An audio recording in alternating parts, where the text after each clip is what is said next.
বন্ধুরা দেখে নিই আজকের এই হোটেলে কী কী খাবার মেনু আছে স্টার্টারে। তো প্রথমেই দেখে নাও, এখানে তো আছে অলরেডি ড্রিঙ্কস, ককটেল ড্রিঙ্কস আছে এখানে। তারপরে চলো ওদিকটা দেখে নিই। এখানে দেখো আছে পনির টিক্কা আর চিকেন তান্দুরি। ঠিক আছে, এবার চলো ওদিকটা যা। এখানে অলরেডি সমস্ত খাবারের অ্যারেঞ্জমেন্ট চলছে, সমস্ত খাবার গরম দেখো, ধোঁয়া উঠছে একদম।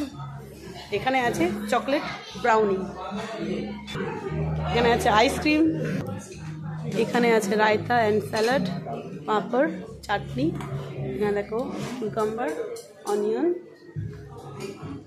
আর এখানে দেখো আলু পাপড়ি চাট। এটা খাওয়ার অপেক্ষায় আছি। আমি পাপড়ি চাট খেতে ভীষণ ভালোবাসি। দেখো সুন্দর কিন্তু করেছে এটা। আমার বড় বাবা যেটা খেতে দেখো শুরু করে দিয়েছে, এবার আমি খাবো।